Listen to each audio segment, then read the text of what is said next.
Mesdames et messieurs, bonjour et bienvenue à au sixième séminaire de l'Université citoyenne. Donc aujourd'hui, dans le cadre du deuxième axe économie et gestion d'entreprise, nous avons l'honneur d'avoir parmi nous Madame Leïla Mamou.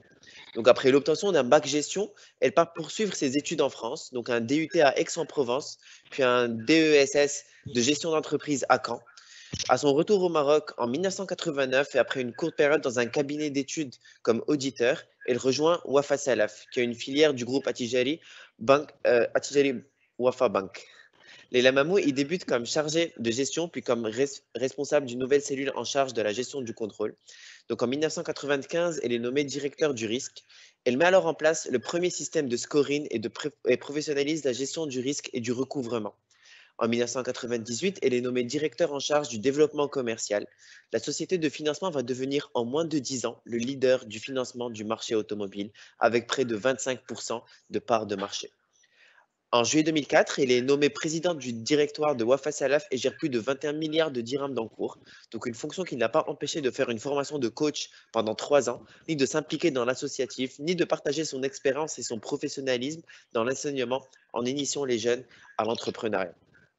De 2018 à 2020, elle est directrice filiale et participation et membre du comité exécutif du groupe CA Consumer Finance et depuis 2020, elle est directrice générale adjointe développement BU France. Et bien sûr, à côté de cela, Leila Mamou est présidente de l'association Injaz al Maghreb. On la reçoit aujourd'hui pour parler de l'entrepreneuriat chez les jeunes. Et sans plus tarder, Madame Mamou, la parole est à vous. Bien, bonjour à tous et merci de m'accueillir dans votre cycle et à l'Université citoyenne. C'est quelque chose qui donne beaucoup de sens à ma vie, qui me donne vraiment envie de me réveiller le matin et de contribuer à ma petite échelle.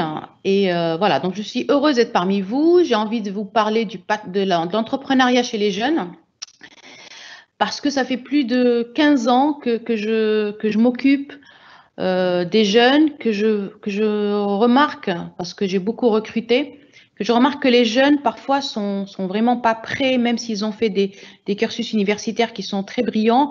Il leur manquait cet élan entrepreneurial, soit pour entrer dans une entreprise, parce que même quand on est salarié, il faut avoir cette fibre entrepreneuriale, soit pour montrer leur propre entreprise.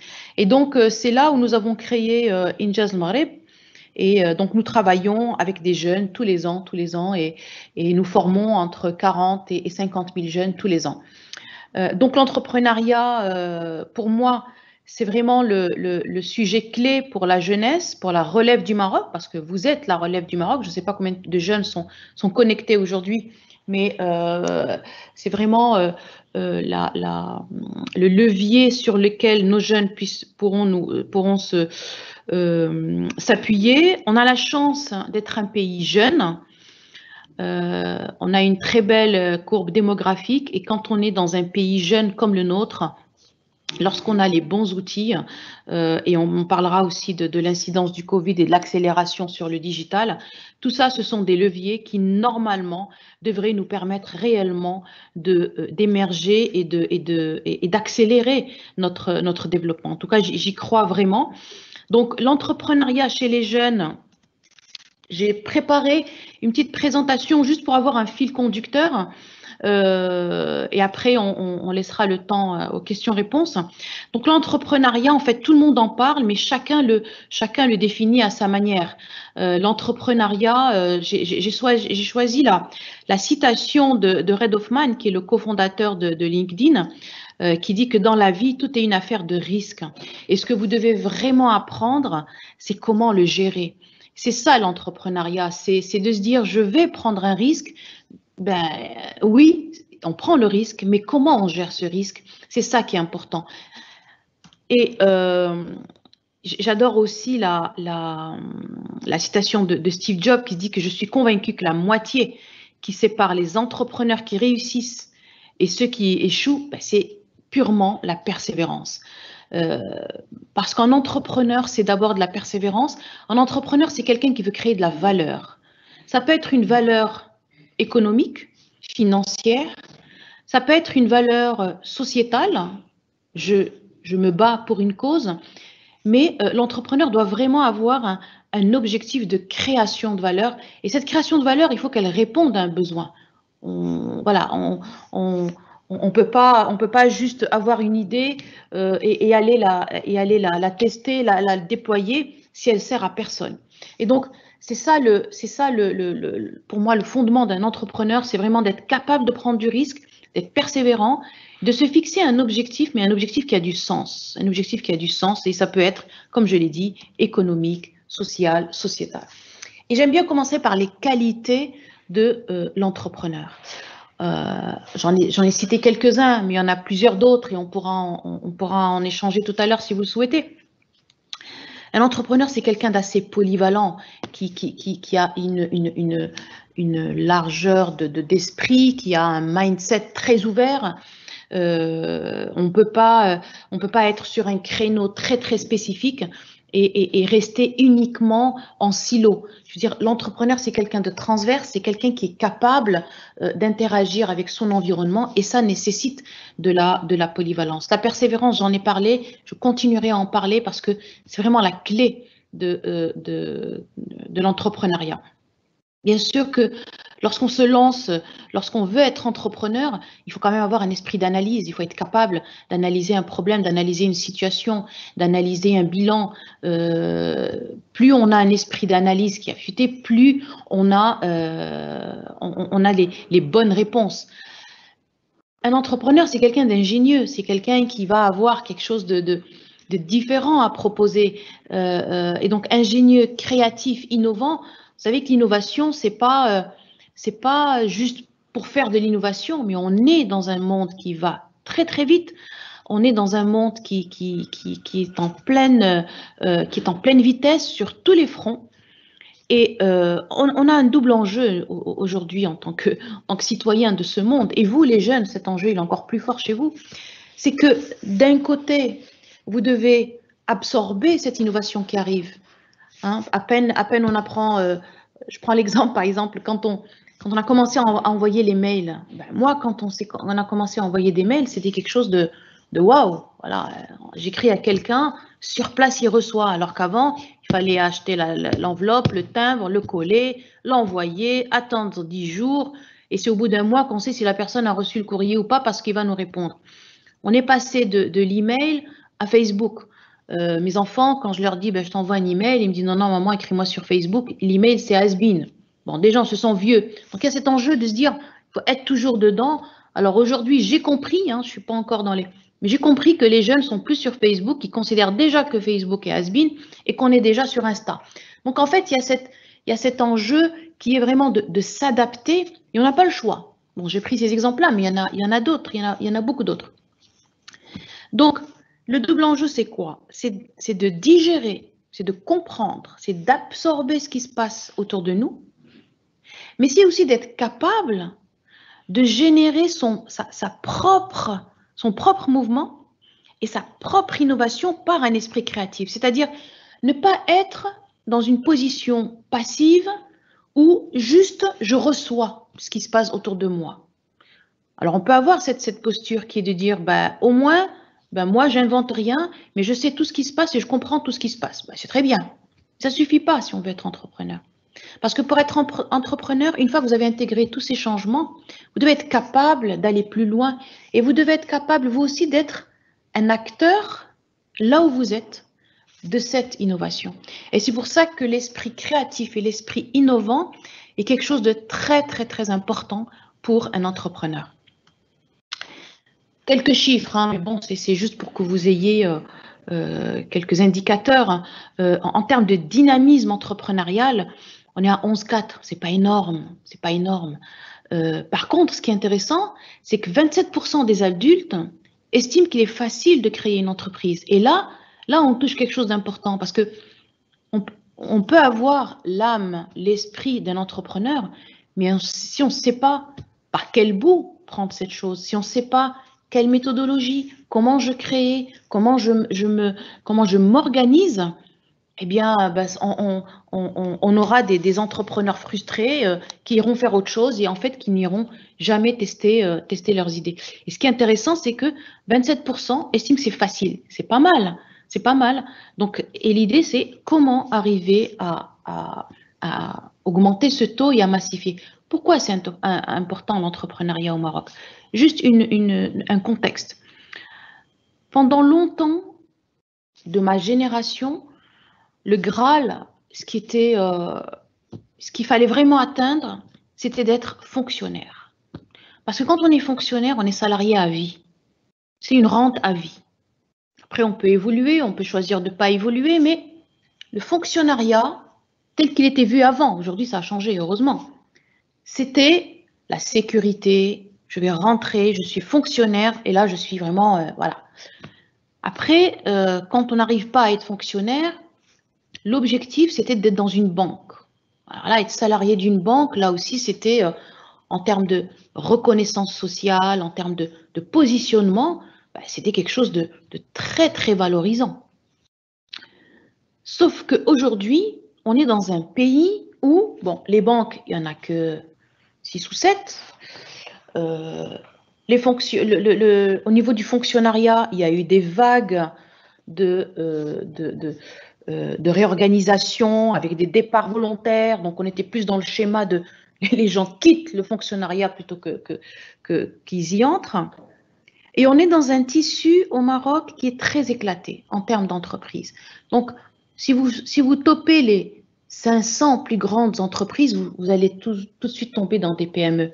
Et c'est pour ça que dans un pays jeune comme le nôtre, avec un potentiel d'évolution qui est vraiment très très important, parce qu'on a des marches de progrès et d'évolution sur plein de domaines qui nous confortent dans l'idée qu'on peut continuer, et on n'est pas dans un pays saturé, au contraire. Et donc, c'est dans cet environnement aujourd'hui qui fait que les entreprises ne pourront pas absorber les 150 ou 160 000 jeunes qui arrivent tous les ans sur le marché du travail. Le salariat ne peut pas absorber cette quantité d'expertise qui arrive sur le marché. Le fonctionnariat ne pourra pas, lui non plus, comment je dirais, absorber cette arrivée de jeunes. Et donc, qu'est-ce qu'il faut faire? Eh bien, il faut se prendre en main. Il faut se prendre en main. Il faut être acteur de sa propre évolution. Et être acteur de sa propre évolution, c'est de se dire, bon, ben, très bien, j'ai fait mes études, j'ai la chance d'être là où je suis, quel que soit le niveau où vous êtes. Vous pouvez avoir niveau bac, vous pouvez avoir bac plus 2, vous pouvez avoir bac plus 10, vous pouvez avoir bac moins 2. C'est la même démarche, c'est de se dire, ok, qu'est-ce que je peux faire dans mon pays? Comment je peux créer de la valeur avec de la passion en trouvant l'idée qui me plaît? Parce que c'est important d'être dans quelque chose qui vous plaît. Il ne faut jamais faire quelque chose par défaut, quitte à attendre un peu plus longtemps. Donc, c'est dans cet environnement qu'aujourd'hui nous sommes et qui fait que, certainement, vous le savez, mais en tout cas, si vous ne le savez pas, il suffit de rentrer dans les sites des ministères. Et vous allez voir, je pense qu'il y a eu une action, il y a moins de 2-3 jours, sur comment on va aider les jeunes à monter leur propre entreprise, à ce qu'ils soient eux-mêmes entrepreneurs. Parce que quand vous allez être entrepreneur, vous allez créer de la valeur, vous allez recruter et vous allez créer votre propre écosystème. Et vous allez devenir un acteur important de notre économie. Et c'est ça, parce que je dirais qu'on n'a pas le choix au Maroc. Le salariat n'absorbera pas tout. Maintenant, si vous êtes salarié, l'esprit entrepreneurial, c'est ce qui fera la différence entre un excellent collaborateur qui va prendre du risque, qui va prendre les devants.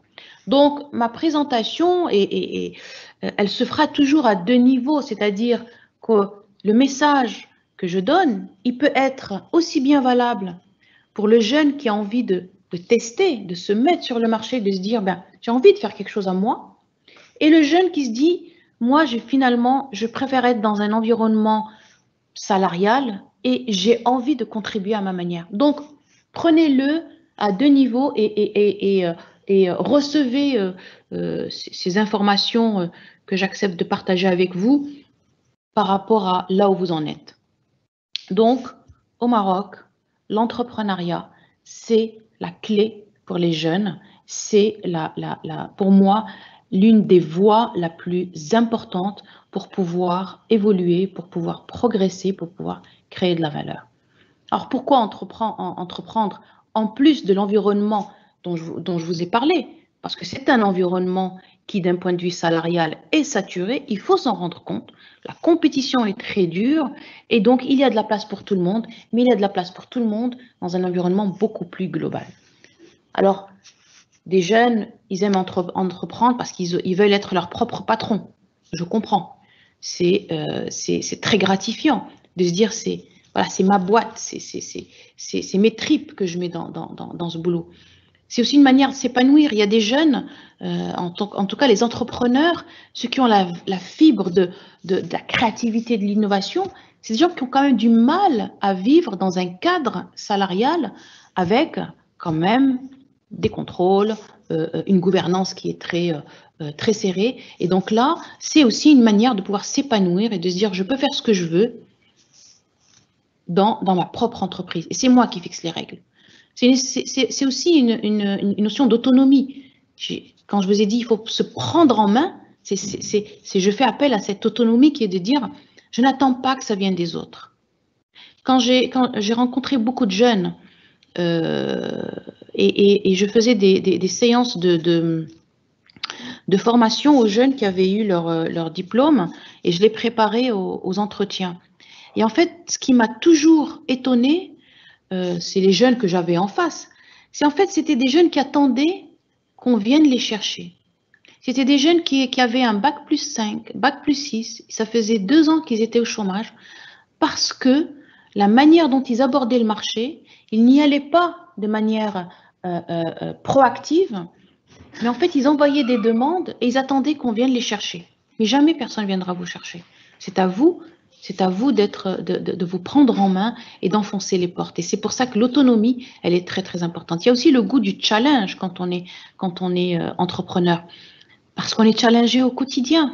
On teste quelque chose, ça ne marche pas. Et un entrepreneur qui va commencer par une petite structure qui, 4, 5, 6 ans après, devient une structure qui compte, rendez compte, au-delà de l'épanouissement, le challenge, la gratification qu'on a de pouvoir réaliser ces challenges.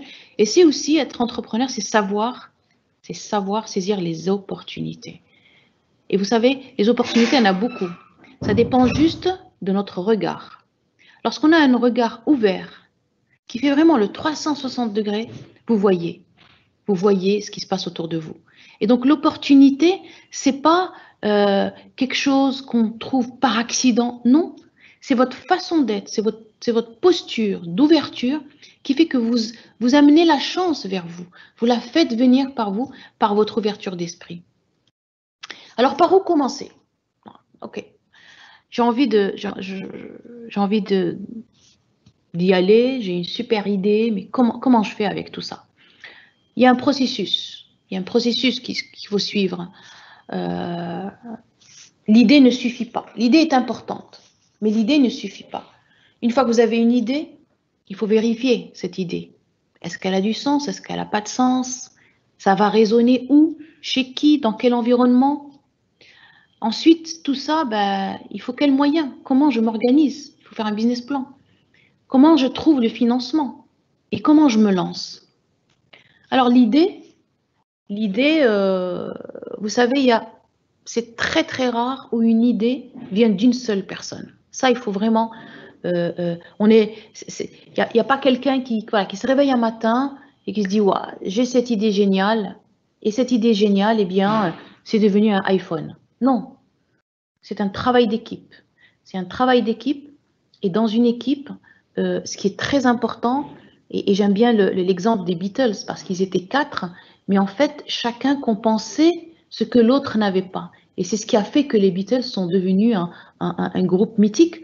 Mais quand vous les sortez, une personne seule, le chanteur tout seul, bon, même si Paul McCartney après a fait sa vie après, mais ce qui a fait la puissance du groupe, c'est d'être capable de monter de monter justement ce groupe avec une équipe qui fait que chacun, il est bon là où il est, et lorsque il lui manque quelque chose, c'est l'autre qui va pouvoir la compenser. Ça veut dire que choisir une bonne équipe, c'est très, très important.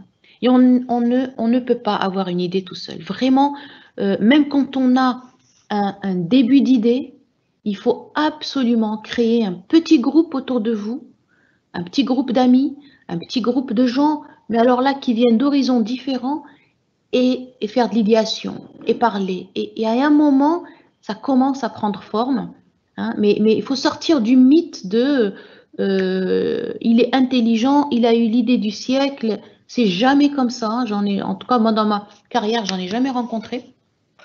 C'est vraiment un travail d'équipe. Donc, l'idée, ça va donner lieu à quoi? Ça va donner lieu à un nouveau produit. On va peut-être imaginer un besoin. Est-ce qu'on avait besoin d'avoir un téléphone tout le temps, partout, où on voulait? C'était pas un besoin avant. Quand on mettait, moi de mon temps, on mettait 2-3 ans pour avoir le téléphone à la maison. Fallait faire la queue. Là, aujourd'hui, vous allez vous acheter le téléphone dans un magasin. Bon, mais ça, c'est parce qu'on a créé le besoin. Aujourd'hui, quand vous achetez un téléphone, est-ce que c'est vraiment pour appeler? Non. Vous achetez un téléphone parce qu'il y a énormément de services dans ce téléphone. On oublie même qu'on l'a acheté pour téléphoner. Parce que le téléphone, c'est devenu la base. Mais je vais choisir tel ou tel téléphone parce qu'il va avoir telle fonctionnalité ou telle fonctionnalité.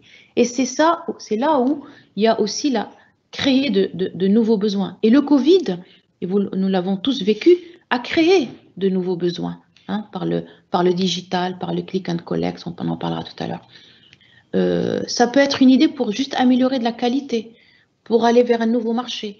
Juste une méthode, vous savez, changer de méthode de travail est une innovation. Hein. Quand on fait de la comptabilité, débit, crédit à la main, et après on est venu avec des outils hyper sophistiqués, et ça c'est de l'innovation. Pourtant on a fait quoi? On a juste pris une écriture comptable, on l'a automatisée, on l'a rendue plus intelligente, et maintenant l'écriture se fait d'elle-même. On n'a même plus besoin de comptable pour venir faire des écritures. Voilà.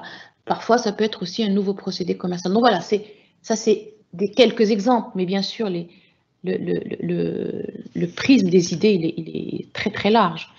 Alors une fois qu'on a ça, qu'est-ce qu'on en fait? Eh bien, on va questionner le marché. On va questionner le marché où on a envie d'être. Est-ce que ce marché a besoin de ce qu'on est en train de faire?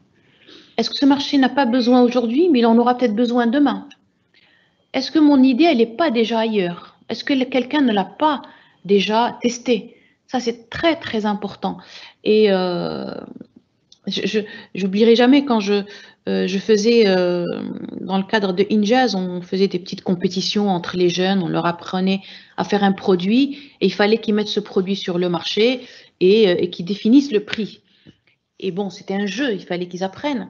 Et donc, des jeunes sont arrivés avec un produit, ils m'ont dit, bon, celui-là, on va le vendre à 20 dirhams. Bon, c'était énorme.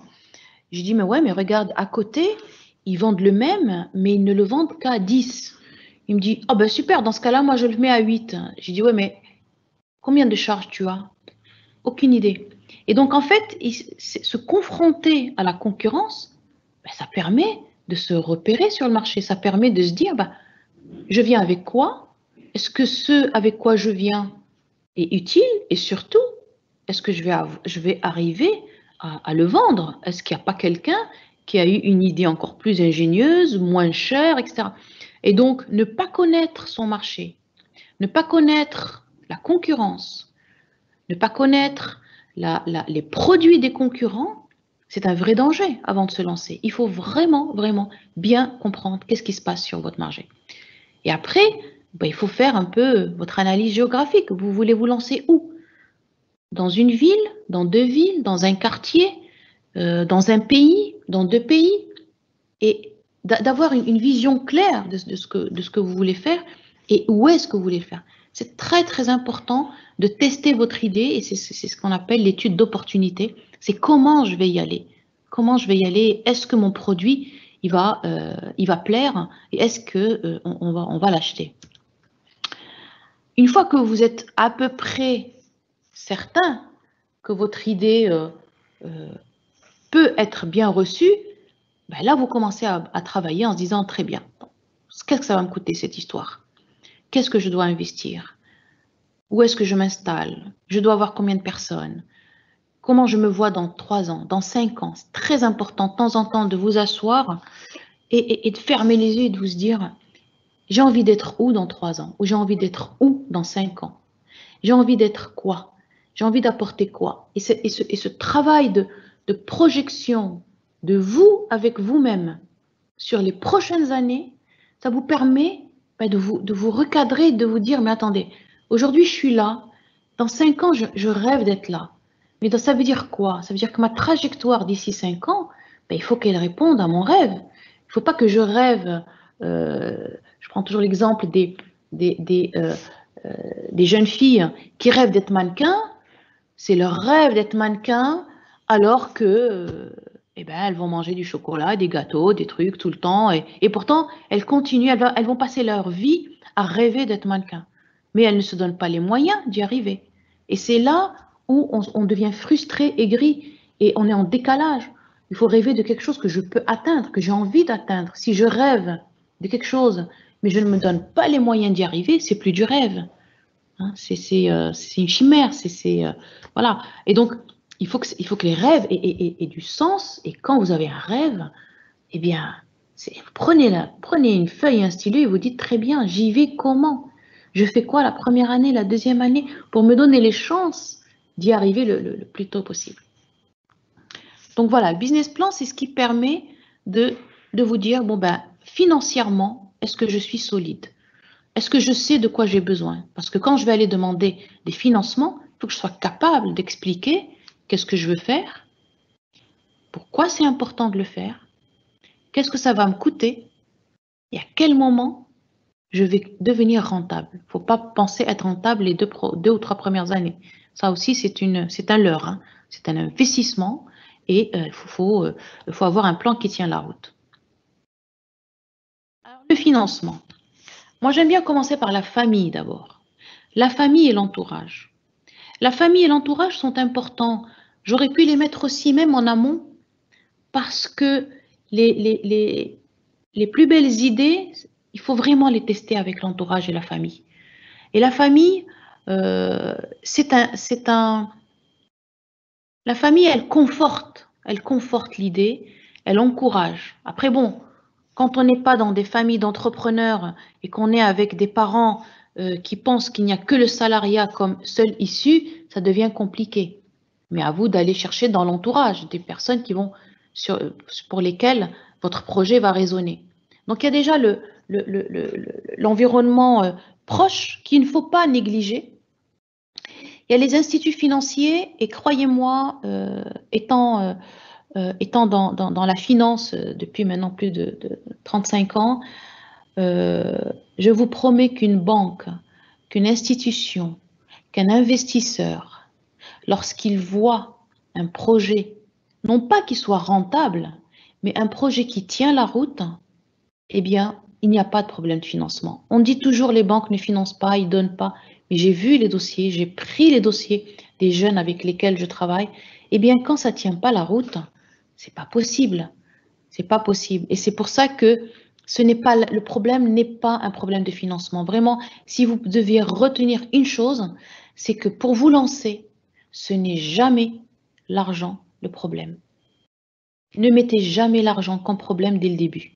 Faites votre chemin, faites votre idée, faites votre étude d'opportunité, organisez. Et si vous avez quelque chose qui tient la route, je vous promets que le financement se trouve. Parce qu'il y a des investisseurs, il y a l'État qui aide, il y a des subventions, il y a beaucoup de gens qui aimeraient contribuer, mais il faut juste, il y a 2 choses. Il faut que le projet tienne la route et il faut que la personne qui présente le sujet ou l'équipe, il faut qu'il soit crédible, sérieux. Il faut que je dise, si moi je dois mettre une partie de mon argent dans cette entreprise, d'abord j'ai envie de faire confiance à ces gens-là. Et leur faire confiance, ça veut dire quoi? Ça veut dire qu'ils doivent m'inspirer confiance. Et ça, c'est aussi votre posture et le sérieux, la rigueur, c'est ça qui va faire que vous allez arriver. Je vous ai mis un petit tableau ici, c'est juste pour guider ceux qui ont envie de se lancer dans l'entrepreneuriat.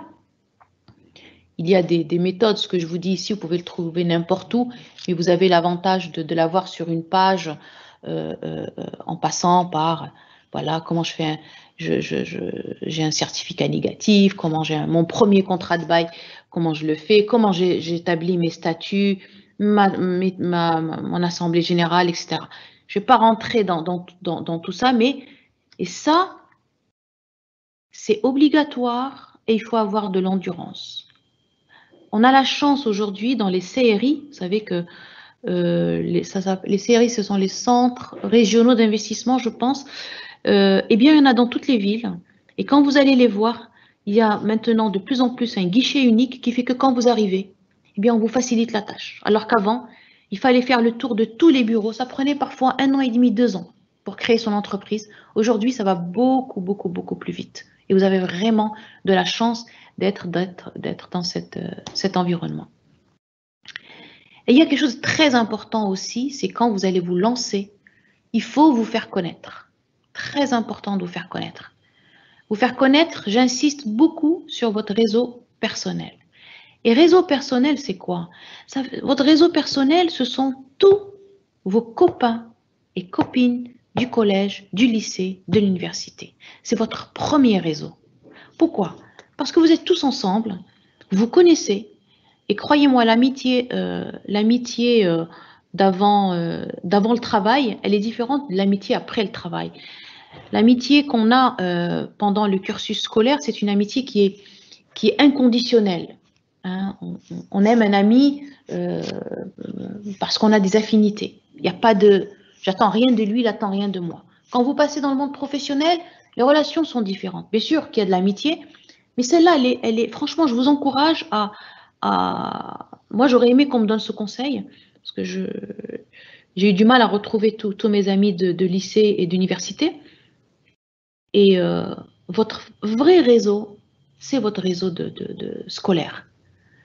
Votre vrai réseau, c'est pour ceux qui ont de la chance de faire du sport à côté, de la musique, du chant, enfin tout ce que vous faites à côté. En fait, c'est tout ce qui vous a accompagné jusqu'à là où vous êtes. Et dans ce réseau personnel, c'est là où vous allez puiser votre énergie, vous allez puiser votre motivation, parce que les gens qui vous aiment, ils vont vous encourager, ils vont vous aider à dépasser les obstacles. Parce que bien sûr qu'il y en a, hein, c'est pas chaque étape connaît ses joies et ses obstacles. Vous avez la chance, et vraiment je vous envie beaucoup, vous la jeunesse d'aujourd'hui, c'est les réseaux sociaux.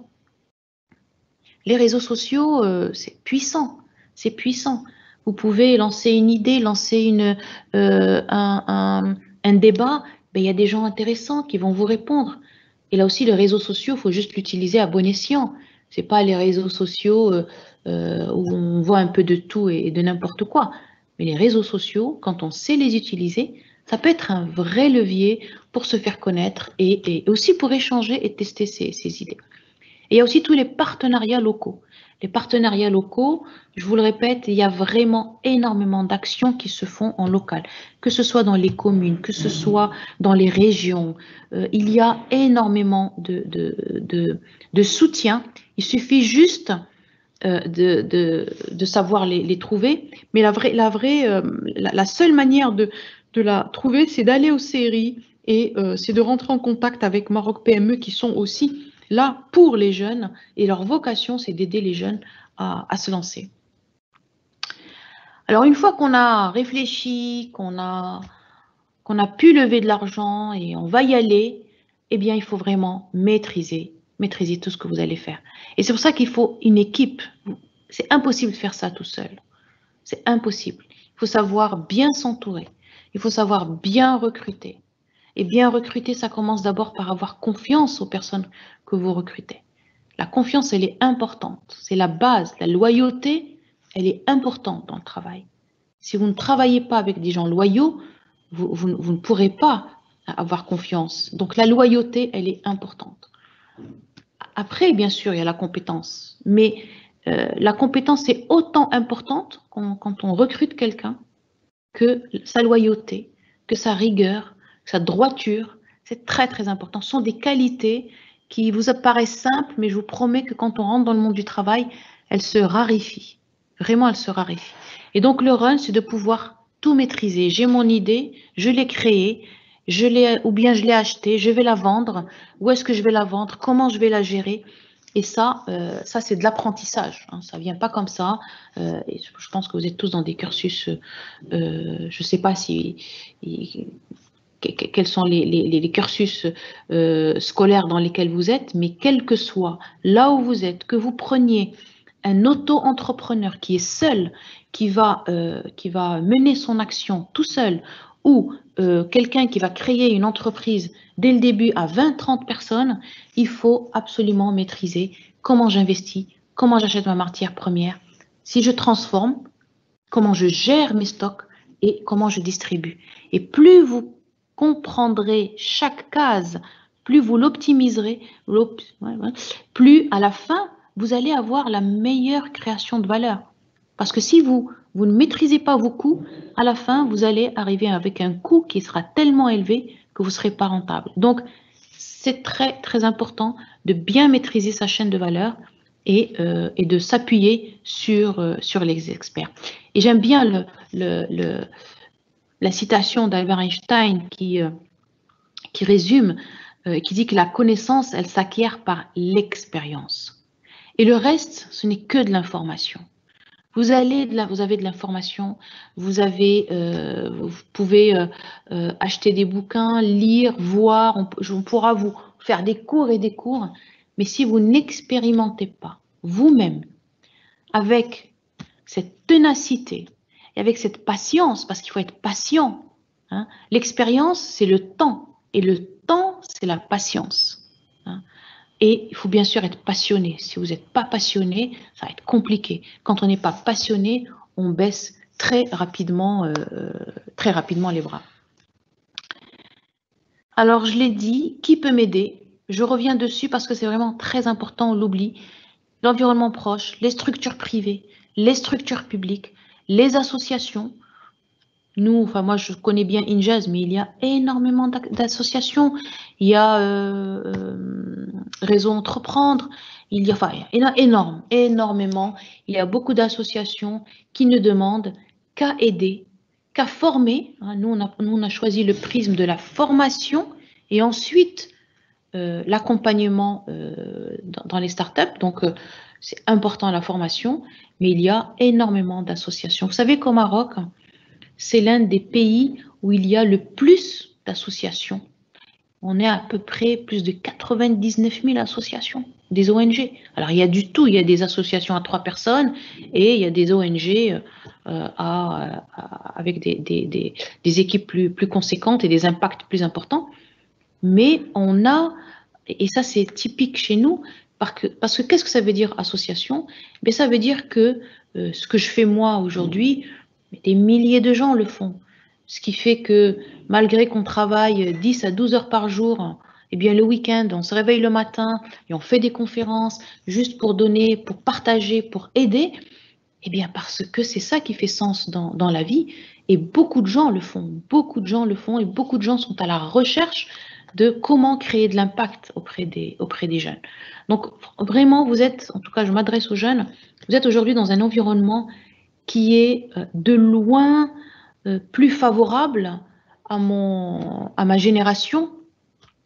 J'ai aujourd'hui 57 ans, c'est pour vous donner un peu l'écart entre vous et moi. Donc, et pourquoi je dis que vous êtes dans un super environnement? Parce que vous avez l'information au bout du doigt. Vous avez accès à tout. Vous avez accès à tout, où vous voulez, quand vous voulez. C'est énorme. Vous ne vous en rendez pas compte parce que vous êtes né là-dedans. Mais nous, quand on voulait de l'information, on achetait l'encyclopédie. Mais comme elle était chère, eh bien, on achetait un livre tous les mois. Donc, on avait la fin de l'encyclopédie généralement au bout de 3 ans. Et quand on voulait une information, il fallait attendre que le numéro que j'ai acheté, est-ce que l'information est liée, pour vous dire un peu comment se faisaient les recherches. Vous avez tout, et c'est une chance inouïe. C'est une chance inouïe. Et vraiment, je vous envie parce que je me dis, vous avez, comme on dit, votre limite est le ciel. Le ciel est votre limite. C'est-à-dire que tout est ouvert. Tout est ouvert. Et vraiment, prenez-en conscience. Bon, INJEZ, voilà, nous avons formé à peu près 220 000 jeunes. On a 90 partenaires. Et notre modèle s'appuie sur, on cherche des gens compétents qui vont aider les jeunes à justement à acquérir ces principes de formation. Nous avons plus de 18 programmes de formation. Nous travaillons beaucoup avec le ministère de l'Intérieur. J'ai envie de partager avec vous 3 jeunes qui ont cru à leur idée. On a Ayman qui était un jeune de Tanger et qui a lancé sa start-up en 2015. Une start-up qu'il a appelée Cleanaka Bottles. Et en fait, ce sont des bouteilles écologiques avec un filtre d'eau. Et depuis 2015. Adnan, lui, il était avec nous en 2012 et lui, il a créé une start-up qui s'appelle Agini et c'est une solution de lavage de voitures rapide et intelligente. Il y a aussi Sharafdin qui a, en 2015 à Rabat, lui aussi, il a lancé sa start-up avec, pour créer une offre touristique au niveau des Saouira, avec une maison d'hôtes, école de surf. Et donc, c'est vous dire, donc ça peut être de l'innovation écologique vers quelque chose de plus, on va dire, plus simple, mais quand même ingénieux, avec le lavage véhicule ou un projet touristique. Donc, en fait, il y a de tout. Et ça dépend de vous, ce que vous avez envie de faire. Et pour moi, je voudrais insister sur les facteurs clés de succès. C'est quel est l'impact que vous voulez avoir? Quel est l'impact de votre innovation? Que vous soyez capable d'écouter les besoins, que vous compreniez votre marché. Il ne faut pas être en avance de phase, il ne faut pas être en retard. Hein. Certaines personnes ont eu des idées vraiment géniales, mais quand elles l'ont mise sur le marché c'était trop tôt. Et en fait, c'est le deuxième qui est arrivé, qui a copié l'idée, mais juste qu'il l'a mise sur le marché bien après, et c'est là que ça a repris. Regardons l'exemple des trottinettes. La trottinette a été inventée il y a longtemps. Personne n'a regardé ce petit machin qui va sur les trottoirs. Bon, c'était les petits jeunes. Mais quand quelqu'un est arrivé et qu'il a mis un moteur sur la trottinette et que la trottinette est devenue automatique, eh ben aujourd'hui, vous en voyez partout, partout, partout. Et pourtant, c'est pas celui qui a généré, qui a massifié, c'est pas celui qui l'a créé, c'est celui qui a su, à un moment donné, dire finalement, le marché, c'est pas de ça dont il a besoin, mais c'est de ça plus cette fonctionnalité. Et c'est pour ça que la compréhension du marché est très importante. L'anticipation, bien sûr, c'est être capable de s'adapter. Un entrepreneur, c'est quelqu'un de très agile, c'est quelqu'un qui peut changer rapidement. Il ne faut pas rester ancré dans ses croyances. Il faut être capable de bouger, de changer pas de changer de vision, parce qu'une vision, ça se travaille, ça s'ancre, mais être capable de s'adapter, de se dire, ok, bon, je ne peux pas y aller comme ça, j'ai la solution contournement, il y a toujours une solution autre. Et le courage et la persévérance. Pour moi, c'est vraiment ce qui va faire la différence.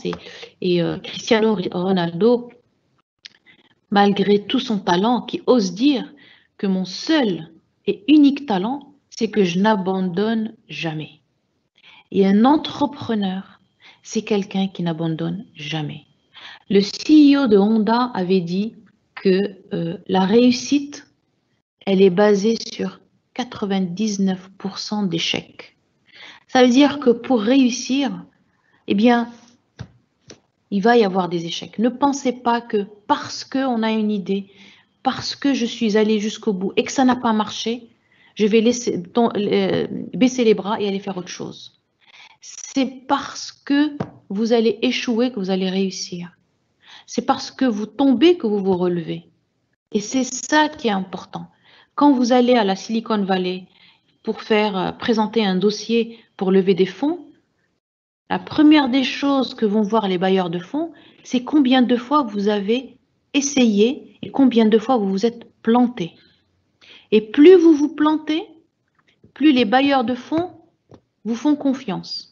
Parce qu'ils se disent, si c'est planté 3, 4 ou 5 fois, c'est qu'il a déjà tellement appris de ces 5 fois que maintenant je lui fais confiance. Quelqu'un qui arrive pour la première fois et qui pense dès la première fois, j'ai l'idée, j'ai tout, ça va fonctionner, c'est un leurre. C'est un vrai leurre et c'est pas pour vous décourager, mais c'est pour vous insister sur le fait que pour y arriver, il faut tester, tester, tester. C'est l'expérience. C'est l'expérience dont parle Einstein. C'est le courage, c'est ne jamais abandonner. Et en fait, c'est ça. Si je devais résumer l'entrepreneuriat, c'est vraiment ça.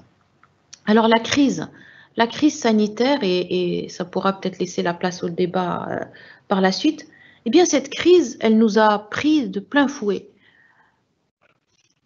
Dans une minute, je termine. Elle nous a pris de plein fouet et elle nous a bousculés. Elle nous a bousculés et en même temps, c'est un excellent accélérateur. C'est un accélérateur. Regardez aujourd'hui. Bon, il se trouve que je ne vis pas au Maroc. Si je devais venir physiquement pour vous faire cette conférence, ça n'aurait pas été possible. Je peux le faire aujourd'hui par cet outil. Mais cet outil, il existait avant. Sauf que personne ne pouvait le tester, ne voyait même pas l'intérêt de le faire. Parce que c'est super sympa de se retrouver. Eh bien, dans la contrainte, eh bien, on est innovant.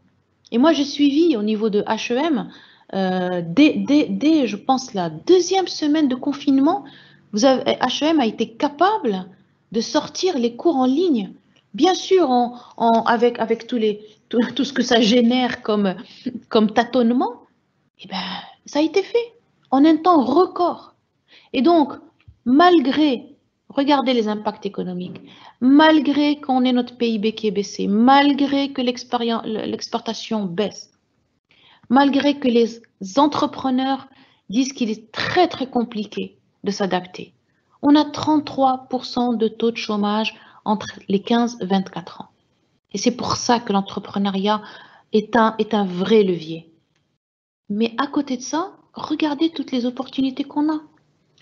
Le télétravail, regardez le e-commerce. Moi, je suis venue à Casa cette semaine, mais j'étais étonnée. Ça fait 6 mois que je ne suis pas rentrée. J'ai voulu faire mes courses, mais tout se fait facilement. Tout. Mais jamais j'aurais cru. Tout. L'économie verte, eh bien, avec cette crise que nous vivons, eh bien, les consciences se sont réveillées parce que le climat, on en parle depuis longtemps, mais personne ne veut écouter. Le mal qu'on fait à notre terre, personne ne veut l'écouter. Mais quand on voit que la terre, aujourd'hui, elle nous secoue, elle nous envoie des signes, ben comment ne pas l'écouter? Consommer local, c'est important. Nos exportations, elles baissent. Mais c'est à nous de consommer. Consommons d'abord nos produits. Arrêtons d'acheter des produits qui sont importés. Arrêtons d'acheter ces produits qui d'abord coûtent plus cher. Parfois, elles sont moins chères parce qu'elles ne sont pas de bonne qualité. Mais déjà, quand vous faites vos courses, si vous avez le réflexe de dire d'abord achetons marocain, je veux vraiment aider mon compatriote qui lui a galéré pour faire ce produit-là, eh bien je l'achète. Consommer local, c'est nous permettre de nous redresser par rapport à cette situation. Regardez la santé. Est-ce que vous auriez cru un jour que vous pourriez faire des consultations de médecins à distance, juste par écran? Et toutes ces opportunités, eh bien, ce sont les nouvelles opportunités qui s'offrent à vous, les jeunes, pour pouvoir réfléchir à l'entrepreneuriat dans ces nouveaux marchés. C'est une nouvelle opportunité qui s'ouvre à nous, qui s'ouvre à vous. et c'est à vous de la prendre en charge et c'est à vous de savoir la fructifier. Donc, oui, nous sommes en crise, mais à côté, il y a tellement d'opportunités que avec de la passion, avec de la persévérance, eh bien, on peut y arriver. Et je me suis permise de vous mettre 2 petits bouquins si vous avez envie de lire ou je pense qu'ils existent même sur Internet. Voilà, j'ai choisi 2 livres qui pourraient vous aider, j'ose entreprendre. Et j'adore créer sa boîte pour les nuls. C'est une manière de faciliter et voilà, de faciliter l'accès et la compréhension. Et pour aller plus loin, bon, il y a nous avons énormément de programmes. Je vous laisserai rentrer sur le site pour, si vous voulez savoir un peu ce que nous faisons au niveau de Ingez. Donc voilà ce que j'avais envie de partager. Je pense que j'ai un petit peu débordé et je suis à votre disposition avec plaisir pour vous écouter, pour partager et me nourrir aussi de vous parce que ce sont des moments précieux pour moi aussi, ces moments d'échange. Merci beaucoup, Madame Mamou, pour votre présentation et vous êtes extrêmement pédagogue. Franchement, j'ai suivi ça comme un cours en classe. C'était vraiment formidable. Merci beaucoup. Alors, je ne vous cache pas qu'il y a vraiment beaucoup de questions sur le chat. On en prend quelques-uns. Alors, la première question est la suivante. Quels sont les facteurs déclencheurs et ceux qui freinent l'entrepreneuriat dans l'écosystème marocain? Deuxième, je vous laisse. Vous souhaitez ouais, prendre… je vais prendre 2-3 questions. Donc, la première, c'est facteur déclencheur? Les facteurs déclencheurs, tout à fait. Pour créer une… Qui freinent l'entrepreneuriat dans l'écosystème marocain, oui. OK. Deuxième question, peut-on entreprendre en étant étudiant? Si oui, quels sont les conseils que vous donneriez à un étudiant qui veut se lancer dans l'entrepreneuriat?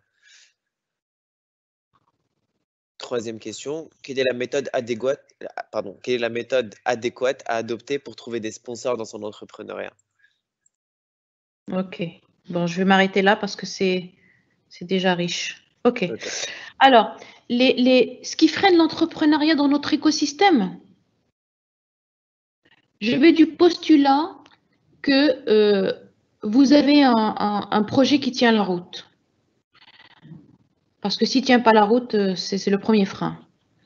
Donc, si vous avez un projet qui tient la route, je dirais que le premier frein que je vois, c'est de pouvoir vous positionner sur le marché, d'avoir votre place.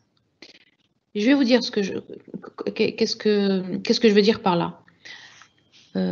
Et je milite pour ça au niveau des entreprises. Je dis, si on veut aider ces jeunes à s'installer, il faut qu'ils arrivent à avoir du business. Parce que quand vous arrivez, une entreprise, elle vous dit, ouais, mais vous n'avez pas de référence. Ne pas avoir de référence est un gros handicap. Je ne peux pas travailler avec vous, je ne sais pas ce que vous valez. Et en même temps, il faut que je vous donne votre chance. Et donc, ce que j'essaye de faire passer dans les grandes entreprises, je leur dis, mais quand vous donnez 100 millions de budget d'achat, laissez 5 ou 6% à des jeunes qui viennent pour la première fois. Aidez-les à se positionner. Et je pense que le premier frein, c'est vraiment ce cercle qui dit je ne peux pas avoir affaire à vous parce que vous n'avez pas de référence. Et c'est ça le premier frein. Mais ça se construit. Il faut être patient et il faut travailler en partenariat avec quelques entreprises pour commencer à vous faire un nom. C'est ça pour moi le vrai frein que je vois à mon niveau. Le deuxième, un étudiant qui entreprend. Ben moi, je dis un étudiant qui entreprend, c'est extraordinaire. Pourquoi? Parce que pourquoi on fait des études? À la limite, revenons à l'essentiel. Pourquoi on va à l'école? Pourquoi on fait des études? C'est pour travailler, parce qu'on veut gagner sa vie. Mais si pendant que vous êtes étudiant, vous avez une super idée et que vous avez envie de la tester, et que cette idée, elle est bonne et qu'elle va vous permettre de travailler, peut-être que les profs universitaires ne vont pas aimer ce que je vais dire, mais à quoi ça sert d'aller plus loin? Concentrez-vous sur votre idée. Parce que l'école, c'est un tremplin. C'est pas un objectif en soi, l'école. Le diplôme est un tremplin pour aller plus loin. Mais si vous avez une idée, et j'ai vu des étudiants, vous savez, dans les programmes de Ingez, on a des compagnies-programmes qu'on a déployées en terminale, en deuxième, troisième année d'université. Mais les jeunes se sont mobilisés, ils ont monté leur idée, leur entreprise, ils ont même déposé le nom de l'entreprise. Et certains ont décidé d'aller plus loin dans leurs études et de revenir à leurs idées, et d'autres, ils se sont arrêtés, ils sont allés faire leurs idées. Donc, moi, je dis que être étudiant et entreprendre, c'est une chance. Il faut bien vous dire c'est quoi votre objectif. Si votre diplôme est un incontournable, ça ne se fera qu'au niveau de la gestion de votre temps. Il faudra juste savoir gérer votre temps et travailler doublement. Mais c'est avec le travail, moi j'y crois, et les étudiants qui ont pensé, qui ont commencé à créer leur entreprise, ils arrivent très tôt sur le marché et franchement, ce sont des gens qui ont des qualités exceptionnelles parce qu'ils ont pris le risque. Et c'est ça, quoi. C'est ça qui fait qu'on avance bien dans la vie, c'est qu'on sait prendre des risques et parfois à nos dépens, mais c'est la courbe d'expérience qui est importante. Alors, la méthode adéquate pour lever des fonds, c'était ça la troisième question, Mehdi. Oui, tout à fait, c'est bien ça. La méthode adéquate, il y a plusieurs méthodes. Hein. Vous avez des incubateurs qui vont vous aider et franchement, n'oubliez pas les incubateurs, ils sont très très importants dans la vie la création d'une entreprise parce qu'un incubateur, c'est quoi son rôle? Vous allez le voir avec votre idée, il va vous aider à clarifier votre idée, à la rendre possible et ensuite il va vous aider à lever des fonds et donc il va vous préparer, il va vous mettre face à des investisseurs. Donc l'incubateur est un excellent levier pour vous. Il y a aussi les leviers, les supports gouvernementaux dont je vous ai parlé. Hein. Maroc PME, ils ont une section pour vous écouter, pour voir un peu comment vous aider. Il y a réseau Entreprendre, réseau Maroc Entreprendre, je crois. Ouais. Là aussi, vous y allez avec votre projet, il vous donne, si votre projet tient la route, il y a une commission, et si votre projet tient la route, eh bien, il vous donne il vous finance à 0%.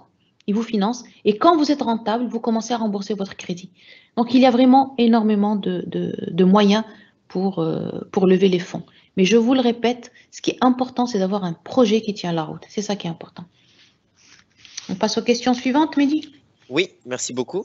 Alors, prochaine question. Qu'en est-il de l'entrepreneuriat féminin informel? Qu'est-ce que vous en pensez? Deuxième question. Quel est le rôle de Injaz Maghreb et que conseillez-vous aux jeunes entrepreneurs? Troisième question, je pense qu'il va rejoindre un petit peu. Comment peut-on bien détecter les idées pour se lancer dans une start-up?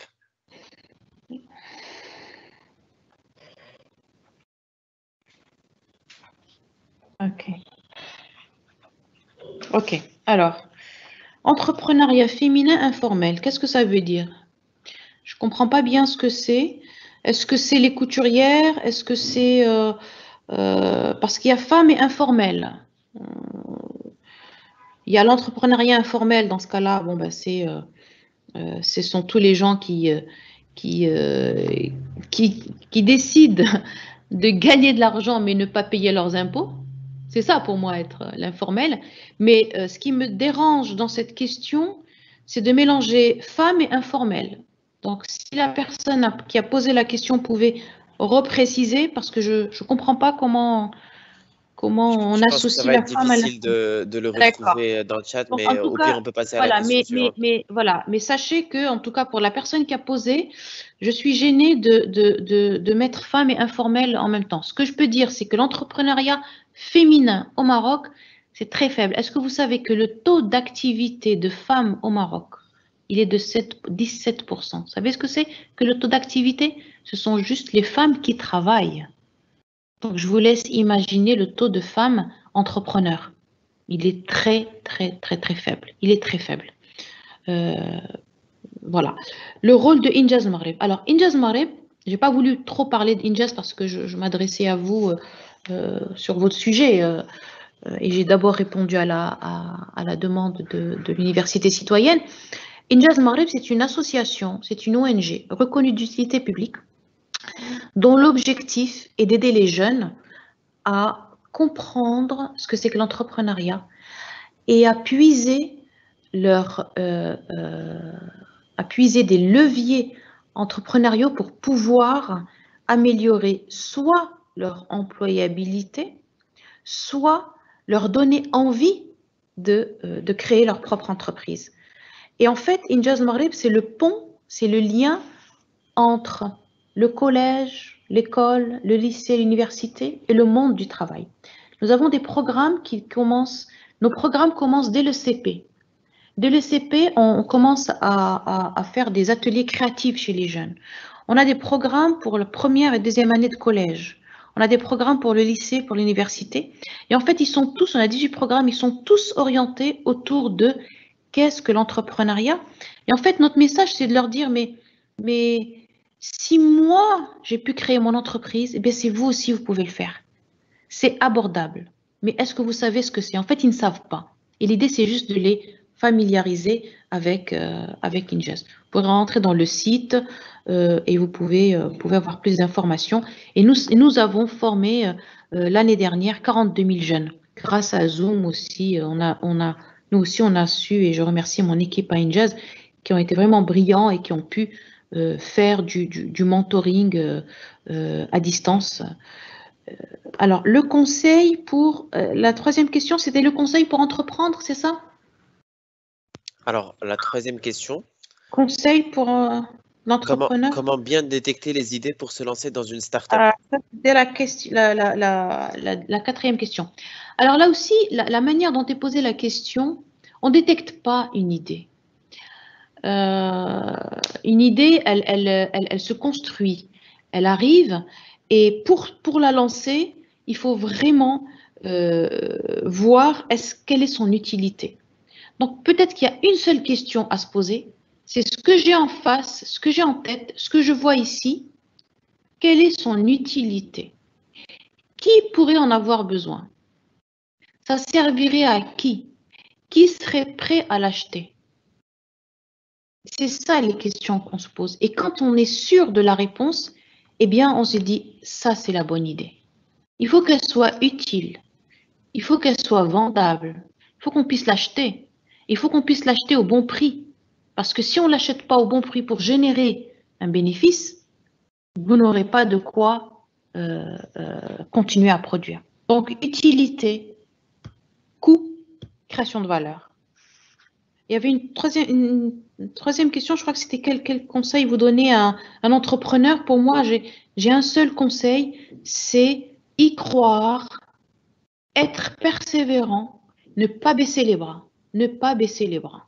Ça, c'est très important. Et ne pas croire que l'entrepreneuriat, c'est une source de richesse, on va s'enrichir très rapidement. C'est beaucoup de travail, c'est beaucoup de sacrifices, mais quand on y arrive, c'est très gratifiant. Mais ça prend du temps et c'est beaucoup de travail. Beaucoup de travail. Super. Alors, on passe aux prochaines questions, si vous voulez. Ouais. Alors, on a une question sur le programme Telaka. Donc, qu'est-ce que vous en pensez? Ensuite, quel est l'impact des lourdeurs et des procédures administratives pour la création d'entreprises? Et comment expliquez-vous qu'il y ait autant d'entrepreneurs qui ont réussi et qui sont d'abord lancés et réussis dans l'informel?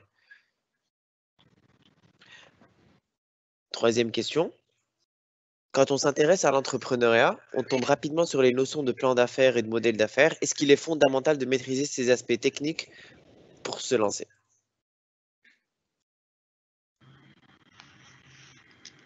Je vais commencer par la dernière. L'entrepreneuriat, le plan d'affaires, je pense que ce que vous voulez dire, c'est maîtriser tout le processus d'élaboration d'un business plan, de savoir qu'est-ce que ça va coûter. Si c'est ça, c'est indispensable. C'est indispensable. Est-ce que vous pouvez prendre votre panier et aller faire vos courses sans avoir votre liste de courses et sans avoir combien vous avez d'argent dans le portefeuille? C'est pas possible. Est-ce que vous pouvez vous lancer sans être capable de dire qu'est-ce que ça va me coûter, combien ça va me rapporter, comment je vais m'approvisionner, où est-ce que je vais stocker mon produit? Ce sont des sujets qu'il faut absolument maîtriser.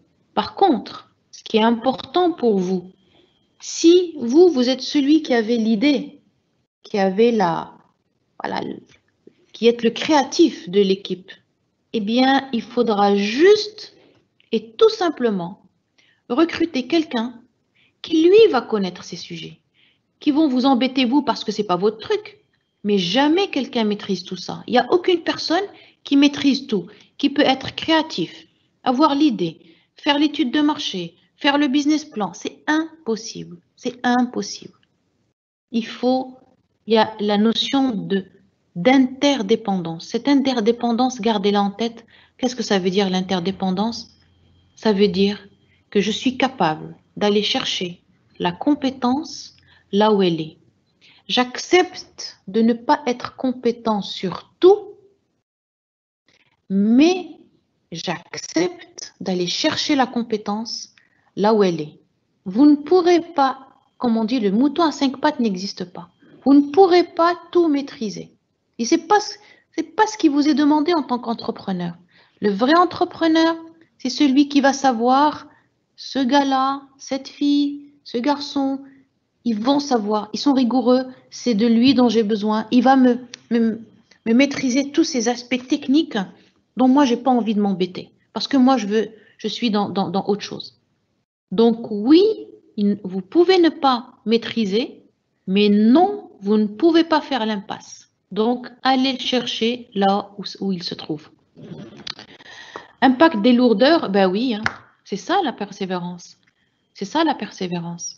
Mais je vous promets qu'aujourd'hui, nous sommes dans un environnement qui est de plus en plus facilitateur. J'ai vu des entrepreneurs, j'ai vu des investisseurs venir de l'étranger il y a quelques années et qui sont partis au bout de 3 ans. Parce qu'au bout de 3 ans, ils n'arrivaient toujours pas à créer l'entreprise. Alors qu'ils avaient le bon produit, ils avaient tout. Mais d'un point de vue administratif, c'était catastrophique. Les pouvoirs publics ont pris leurs responsabilités et il y a des facilités aujourd'hui. Il y a des facilités. Il faut savoir juste taper à la bonne porte. Et je vous promets, commencez par le CRI. Le CRI va vous orienter. Mais bien sûr, si vous mettez 2 ans à sortir votre idée, il faut vivre pendant 2 ans. Parce que ce que j'ai pas dit, c'est qu'il y a la vie de tous les jours. Pendant que je créais mon entreprise, pendant que j'ai réfléchi, j'ai pas d'argent. Je fais comment? Bon, si je suis chez les parents, ça va. Mais si je suis seule et que je n'ai pas de revenus, je ne peux pas tenir longtemps. Donc c'est ça qui freine aujourd'hui. Si je revenais à la question de qu'est-ce qui pourrait freiner, c'est la capacité à pouvoir vivre sans revenus pendant quelque temps, le temps que ça s'organise. Ben, d'où les gens qui font leurs petits trucs dans les garages, dans la terrasse, hein, voilà. Mais c'est ça la difficulté, c'est de pouvoir tenir financièrement pendant qu'on n'a pas de rentrée d'argent. Le programme, je suis désolée, je ne pourrais pas répondre au programme Intilaqa, je ne le connais pas très bien, donc je ne veux pas parler de quelque chose que je ne maîtrise pas beaucoup. Hein, j'aurais pu rapidement rentrer sur Internet, mais je pense que vous le ferez mieux que moi. Et par contre, si vous êtes intéressé, je peux me renseigner et vous envoyer une réponse. Mais je préfère faire une recherche, je ne veux pas vous raconter n'importe quoi. Alors, l'entrepreneuriat dans l'informel. Alors, c'est extraordinaire quand vous me dites qu'il y a des gens qui ont réussi dans l'informel. Informel veut dire on n'a pas d'information. Donc, comment quelque chose où je n'ai pas d'information, comment cette entreprise qui n'est pas connue, dans laquelle je n'ai pas d'information, je peux considérer qu'elle a réussi? Vous ne pourrez pas réussir en restant dans l'informel. Vous pouvez commencer par tâtonner au début le temps de comprendre votre marché et de préparer votre produit. Mais aujourd'hui, l'auto-entrepreneur, il ne paye pas d'impôts. Donc, pourquoi rester dans l'informel? Vous ne payerez pas d'impôts. Être dans le formel vous met dans le bon réseau. Quand vous êtes dans l'informel, vous n'avez pas d'assurance. Combien de dépôts ont brûlé Mais le mec, il s'est retrouvé du jour au lendemain sans rien, parce que c'était informel, donc pas d'assurance, donc pas de garantie, rien. Donc tant que ça roule, c'est très bien. Sauf que le jour où vous avez un contrôle des impôts, vous y laissez votre chemise. Le jour où vous arrive un pépin, vous êtes seul. Voyez? Donc, ce n'est pas l'informel la solution, c'est d'avoir quelque chose qui tient la route et il y a des aides et il y a aujourd'hui dans notre pays, le statut d'auto-entrepreneur vous permet de vous organiser et de ne pas payer d'impôts tant que vous n'avez pas gagné d'argent. Par contre, quand vous commencez à gagner, il n'est pas normal de ne pas payer ses impôts. Parce que payer ses impôts, c'est un devoir. C'est un devoir de chaque citoyen. Et ne pas payer les impôts, c'est pour moi la limite de l'escroquerie. Parce que quand je sors, alors on peut critiquer notre pays. Je peux vous dire, je vis à l'étranger et on n'a vraiment pas de quoi rougir. Alors, quand on sort, on a les feux rouges, on a les routes, eh bien, tout ça, c'est de l'argent. C'est payé par qui? Par ceux qui travaillent et qui payent les impôts. Donc, ce n'est pas l'informel la solution, c'est de créer quelque chose, une entreprise qui crée de la valeur. Une entreprise qui crée de la valeur, il faut qu'elle paye ses impôts parce que c'est votre contribution dans le pays. C'est votre contribution. Pour moi, l'informel est quelque chose que jamais je ne supporterai. Merci beaucoup. On passe aux prochaines questions. Alors, dans quelle mesure l'entrepreneuriat peut être un levier de croissance dans le cadre du nouveau modèle de développement au Maroc? Vu la conjoncture actuelle, la conjoncture économique et pandémique, est-ce qu'il n'y aurait pas un grand risque à prendre si on souhaite se lancer dans l'entrepreneuriat? Comment considérer une conversion à l'entrepreneuriat lorsqu'on est un salarié et du coup on n'a pas forcément de temps pour se libérer des autres engagements? D'accord. Alors, le levier de développement dans le Maroc de demain, dans le monde, enfin, oui, le Maroc de demain, pour moi, on est en plein dedans depuis 10h30, c'est l'entrepreneuriat. C'est vraiment de permettre aux jeunes de créer de la valeur, de les aider, de les supporter, de les orienter, de les former. Rappelez-vous, nous sommes dans un pays qui est vraiment micro. On a une économie très très éclatée et c'est un ensemble de petites et moyennes entreprises qui constituent notre tissu. Et dans la mesure où c'est notre tissu économique est de la sorte, eh bien, les jeunes, passer par l'entrepreneuriat, pour moi, c'est le levier. Et c'est vraiment le cœur du sujet aujourd'hui. C'est pour ça que je suis vraiment, j'étais intéressée par ce sujet parce que c'est par vous que ça va passer. C'est par vous que ça va passer. Mettez-vous en équipe, constituez-vous, mais les ministères aujourd'hui, surtout de la finance et aussi de l'éducation, parce qu'ils revoient leur programme, parce qu'il faut aussi que les jeunes soient préparés à l'entrepreneuriat. On se prépare. Dans les écoles de commerce, vous avez des cursus où vous passez 1 voire 2 ans dans une spécialité qui s'appelle juste entrepreneuriat. C'est vous dire que c'est pas quelque chose qui arrive une fois, que comme ça, juste en lisant un bouquin.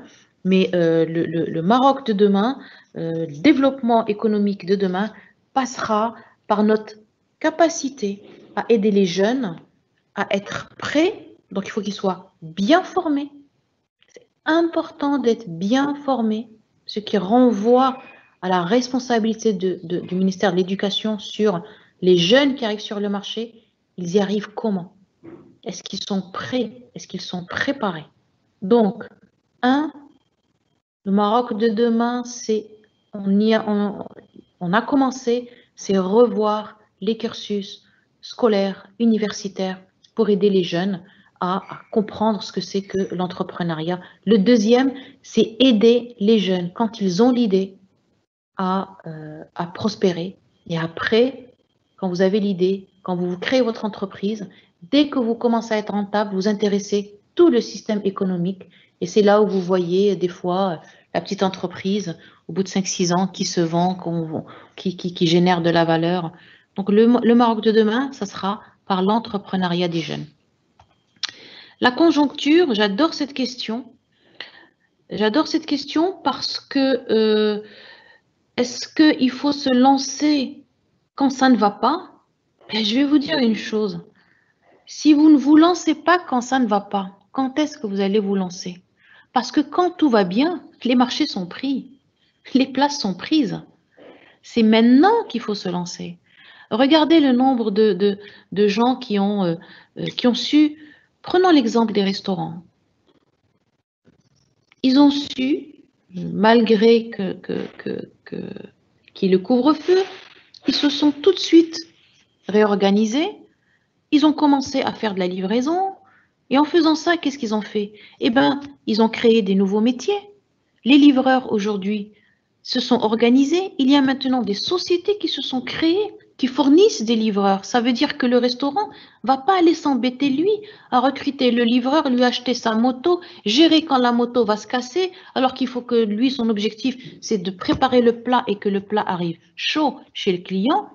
Eh bien, voilà, un petit truc simple, de rien du tout. Hop, il y a un nouveau besoin qui se crée. Et avec le Covid, avec le digital, il y a énormément d'opportunités. Regardez le click and collect. On a fermé les magasins. Eh bien, vous pouvez rentrer sur Internet, commander, vous allez récupérer votre marchandise, on vous la livre. Tout ça, ça existait.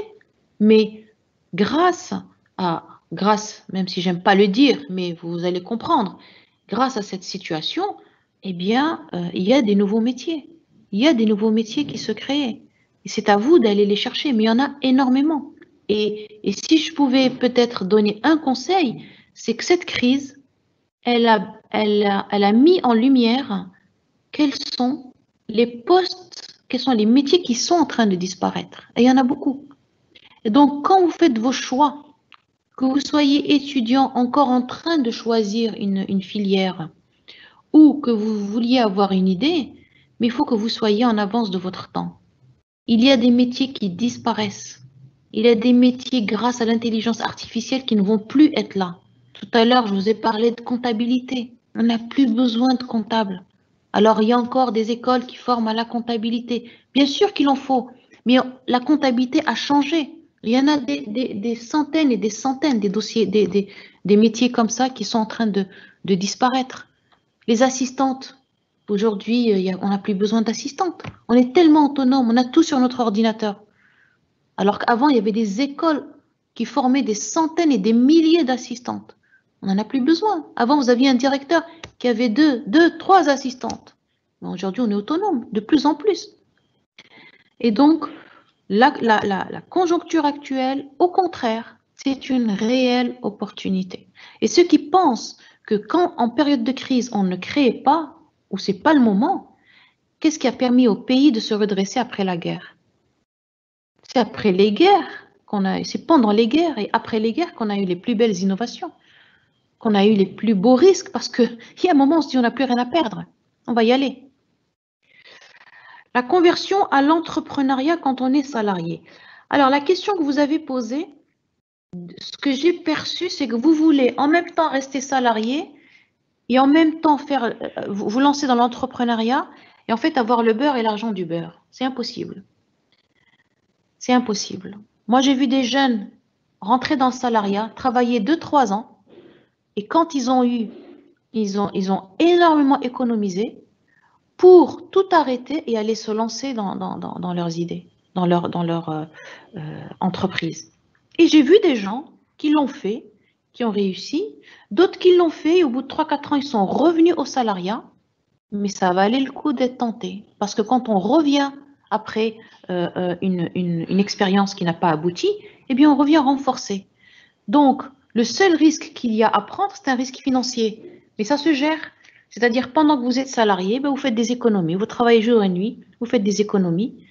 Parce que lancer une entreprise, c'est quelque chose à temps plein. Ça ne peut pas se faire pendant qu'on travaille. En tout cas, si vous le faites pendant que vous travaillez, c'est que ce n'est pas éthique. Parce que pendant que vous êtes censé travailler, vous êtes sur un autre sujet. Et ce n'est pas éthique par rapport à l'entreprise où vous êtes. Malheureusement, en France, au Maroc, la notion d'année sabbatique n'existe pas. C'est dommage, parce que ça, c'est comme ça qu'on peut sortir de l'entreprise en se disant, je vais tester, et si ça ne marche pas, ben, l'entreprise accepte de me reprendre.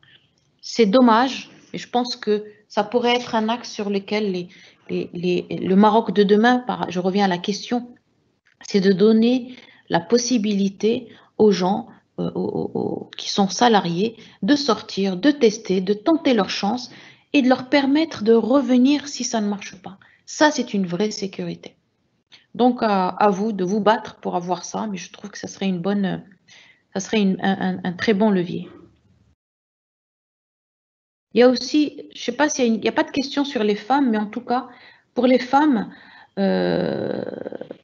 rappelez-vous, hein, il y a quelques années, on avait besoin de l'autorisation du mari pour ouvrir un compte en banque et pour travailler.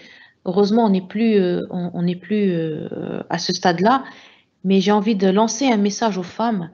Mais bon sang, les femmes, osez. Osez, n'attendez pas qu'on vienne vous chercher, n'attendez pas qu'on vous tende la main, allez arracher ce qui vous est dû et ayez confiance en vous. Ayez juste confiance en vous et enlevez-vous les barrières. Enlevez-vous les barrières, parce que nous, les femmes, on se met beaucoup de barrières, parce qu'on a été éduquées comme ça. Mais je considère qu'une femme, elle est aussi intelligente qu'un homme, et je ne comprends pas, et je n'arrive pas à accepter ce taux d'activité de 17, même s'il est faux, on serait à 20, 25. Au Maroc, il y a 50% de femmes. On doit trouver 50% de femmes partout, chez les salariés, chez les entrepreneurs, partout. Et ça, c'est aux femmes de réagir et c'est aux femmes de se prendre en main et d'être aussi actrices de leur propre développement. Je me désole de ça. Je bosse beaucoup sur ça, j'essaye d'aider, mais ça doit venir aussi des femmes. Même si la question n'a pas été posée, mais il fallait que je le pose parce que pour moi, c'est la relève du pays. Et je reviens sur la question du Maroc de demain et je remercie la personne qui l'a posée parce qu'on est en plein dans le sujet. Le Maroc de demain ne se fera pas sans les femmes. Le Maroc de demain ne se fera pas sans la contribution des femmes pour la création de valeur. C'est pas du féminisme, c'est de se dire on a 50% de femmes. Si ces femmes-là ne sortent pas travailler, créer de la valeur pour qu'elles aussi, elles payent des impôts, pour qu'elles aussi, elles alimentent le système, on aura un système qui est que sur une seule jambe. Et c'est pas possible. C'est pas possible, il sera pas fort. Il faut qu'on soit sur nos deux jambes. Et les deux jambes, c'est la femme et l'homme. Les deux doivent bosser, les deux doivent créer de la valeur, les deux doivent payer leurs impôts. Voilà. On passe à la question suivante, Mehdi. Merci. Bah, je pense qu'on est arrivé à bout. Ah, super. Ouais, donc merci beaucoup pour votre présence. On était plus de 600 personnes connectées en même temps et il y avait vraiment beaucoup d'interactions sur le chat. Merci à vous en tout cas. Merci, j'espère vous avoir apporté. Vraiment, j'espère vous avoir apporté et mon cadeau de la journée, c'est que vous gardiez uniquement 10% de ce que je vous ai dit. Ça suffira. 10%, c'est déjà énormément d'informations. Donc, merci beaucoup, Madame Mamou. Merci à vous tous. Mesdames et messieurs, moi, je vous donne... citoyenne. C'est l'Université citoyenne qui vous remercie. Ouais. Mesdames et messieurs, je vous donne rendez-vous samedi prochain. On reçoit Monsieur Najib Arksbi pour nous parler de l'économie marocaine, au-delà de la relance, le développement. Donc, rendez-vous même heure, même endroit. Et quand je dis même endroit, c'est de chez vous. Donc voilà, ça commencera à 10h30. Bon week-end à tous et merci beaucoup. Super. Merci à vous tous. Au revoir.